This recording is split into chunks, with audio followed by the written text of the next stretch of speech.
voice that you'll hear should be a Cuban voice. Very appropriate.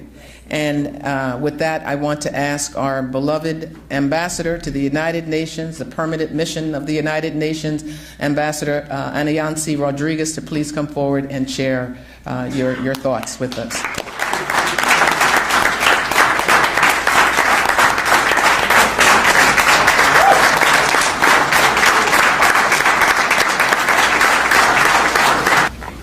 I'm really touched and impressed because if something is really important to continue fighting is to be together. And the united, as you have just mentioned it, Gail, that you have changed during these 2 days is the most impressive and touching lesson that we have learned from you, and we have practiced it in these almost last 60 years of the revolution.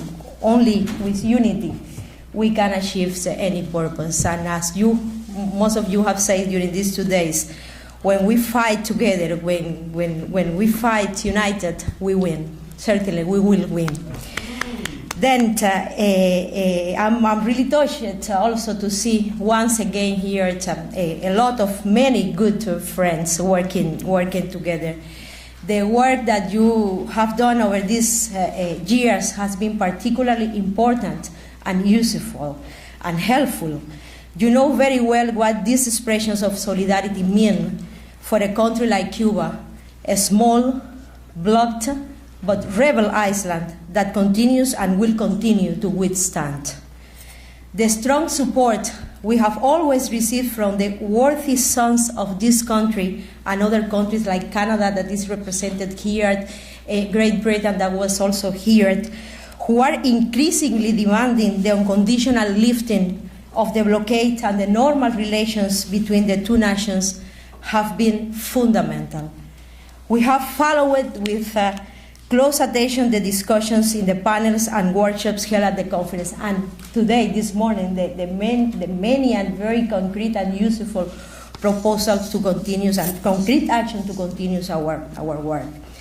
Highly sensitive issues have been addressed, such as Cuba's role in the liberation of Africa, democracy in Cuba, the racial theme, and the empowerment of women, as well as problems directly linked to the current state of relation between the United States and Cuba, like the return of the territory illegally occupied in Guantanamo and the fight against the blockade. And in that regard, a special mention deserves, for what it means to all of us, the space dedicated to remembering the legacy of a great man, our commander-in-chief and historical leader of the Cuban Revolution, Fidel. Viva Fidel! Viva! So many things could be said about Fidel that would be impossible to summarize in a few words and in just short time. Fidel stood out for his solid political thinking and his condition of a leading statesman. His virtue to always maintaining a constant and direct connection with his people. He is one of the greatest exponents of our time of the ideas taken up by the liberators of America. Fidel was and remains today the voice of rebelliousness, resistance, and the hope of the peoples around the world for a better future. He taught us and continues to teach us that the struggle for social justice has no borders. Fidel turned solidarity with other peoples of the world into an essential quality of the Cuban Revolution. The message sent by Piero Iglesias has just shown that.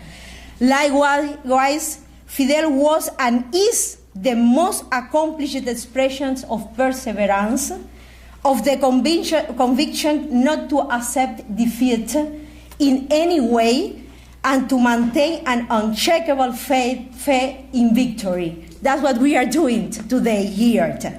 This condition has become an attribute of all of our people and has marked what has been and what is today the Cuban Revolution, which has firmly resisted for almost 60 years of aggression and fierce blockade. And we will continue resisting, and we will win this battle that we are just giving to having together.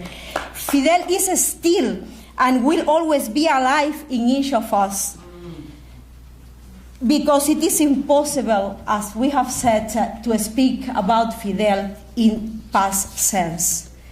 Dear friends, the large number of topics addressed and the depths of the discussion of this conference are a clear expression of the interest of the participants in embracing the widest possible elements that characterize today's Cuban society, in which the common ground has been and still are the huge efforts made by the revolution to reach growing levels of social justice for all. As you know well, as you know better than anyone else because you live and work here, those efforts of the revolution are made under very difficult conditions as a result of a policy of the blockade, that this is the major obstacle to Cuban development and precisely the major obstacle to achieve that social justice. So the battle is not over. And that is why we consider it vital that in the conference several panels had been devoted to reviewing the work of the solidarity movement with Cuba, analyzing its perspective, and setting goals for future actions. Because of that, we are very touched and impressed about the lot of ideas that you have in order to continue fighting in the right way. Sometimes we have talked with some people who believe, probably in good faith, and perhaps because they do not have all the information, that the reestablishment of diplomatic relations between Cuba and the United States meant the end of all problems. You know very well it is not so. That is not the case. Some progress has been made in bilateral relations, mainly in diplomatic affairs, dialogue and cooperation on some issues of common interest are good things. However, these steps, together with the executive measures adopted by the previous U.S. government, although they are in the right way, are still very limited and insufficient. But the reality is that the economic, commercial, and financial blockade against Cuba remains in force, as you have very clear and repeatedly said during these 2 days, including its extraterritorial scope, and continues to cause enormous damage and deprivation to our people and our economy. The reality is that the return of the territory legally occupied by the United States naval base in Guantanamo is still pending against the will of the Cuban people. That territory has to come back to the Cuban sovereignty, to the Cuban people. Therefore,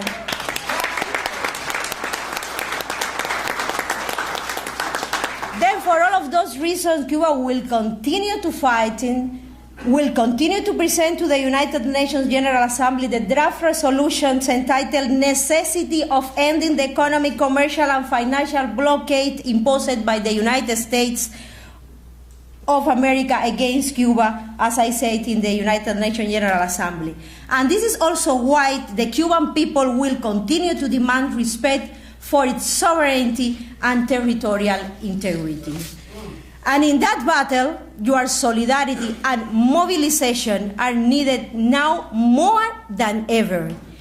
In today's world, where so much injustice prevails, where racist and xenophobic attitudes have reemerged with unusual strength, where inequalities are exacerbated, where an unjust economic order is fostered, and where the intention is to impose on the peoples the philosophy of war, your work will not only benefit Cuba but it will transcend our borders and will be part of the struggle for that better world that we believe possible. And in that regard, the battle together with Venezuela, with Bolivia, with Ecuador, with ALBA countries is fundamental to continue this movement, this progress movement in Latin America and in general in the world.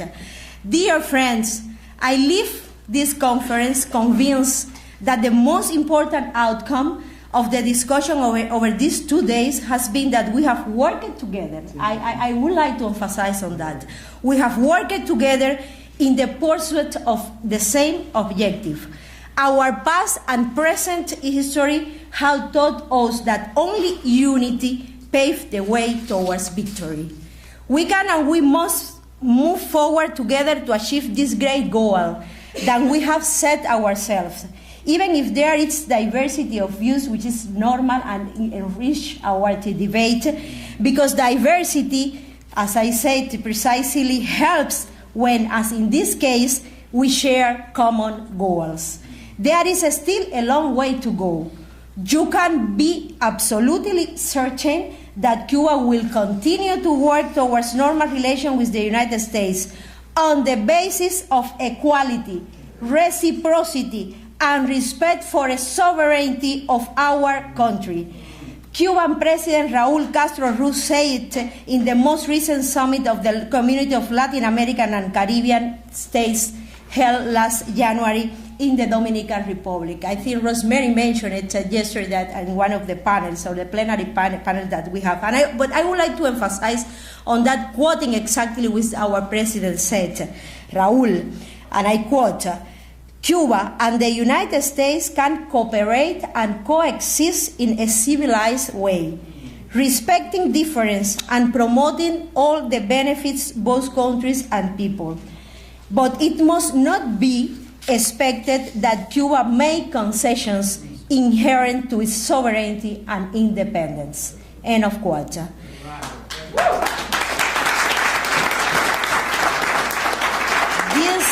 This statement leads us to evoke once again our Commander-in-Chief Fidel, because we learned from him that a socialist revolution, to be true, must maintain firmness and principles. And as we have expressed it in another gathering with our brothers from Harlem, we were just paying tribute to our leader Fidel. I said that and emphasized that there should not be doubt that we will continue to defend these principles today and in the future, whatever the scenario may be and at any risk. And we are deeply convinced that in this battle, which is not over, we will continue to count on your firm support. ¡Viva Cuba Libre! ¡Viva! ¡Patria o muerte! ¡Venceremos!